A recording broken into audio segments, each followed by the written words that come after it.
एक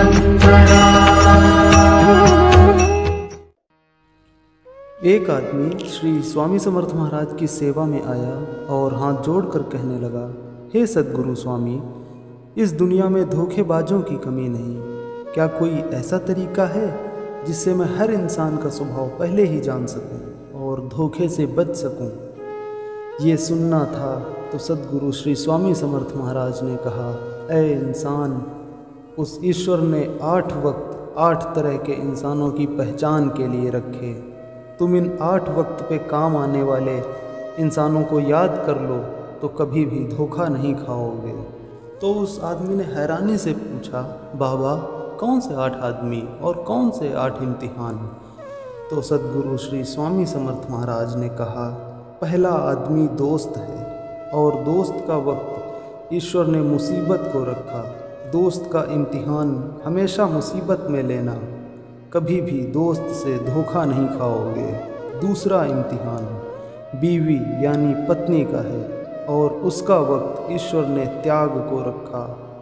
पत्नी का इम्तिहान उसके त्याग से लेना, तो बीवी से कभी भी धोखा नहीं खाओगे।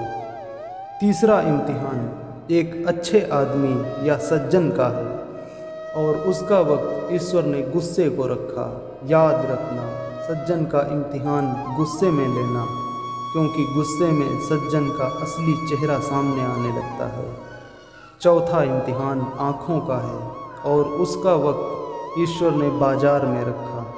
जो इंसान शराफत का दावेदार हो, उसकी आँखों को बाजार में देखना, उसका असली रूप सामने आ जाएगा। पांचवा इम्तिहान जुबान का है और उसकी जगह ईश्वर ने महफिल यानी सभा को रखा। जिस इंसान की ज़बान महफिल में जो कहे वही उसके शख्सियत की पहचान बनती है। छठा इम्तिहान दिल का है और ईश्वर ने दिल के लिए सच्चे प्यार यानी इश्क को रखा। याद रखना, जो इंसान प्यार में दूसरे के लिए खुशहाली और खुशी का सबब बने, तो यही उसके नेक दिल होने की पहचान है। और जो इंसान प्यार में हवस, लालच और केवल पाने की इच्छा रखे, तो यही उसके दिल के मैल की पहचान है। सातवां इम्तिहान हाथ का है और उसका वक्त ईश्वर ने खाना खाने के समय को रखा। याद रखना, जो इंसान खाना खाए तो उसके हाथों को देखना और पहचान लेना कि उसके अंदर सब्र है या जल्दबाजी, हवस है या शांति। और आठवां इम्तिहान इंसान का होता है और उसकी जगह ईश्वर ने शमशान या कब्र को रखा।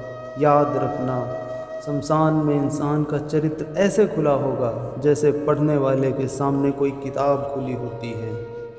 उसका चरित्र खुद उसके खिलाफ गवाही देने लगेगा और मौत अपने आप उस इंसान के चरित्र को पहचान लेगी।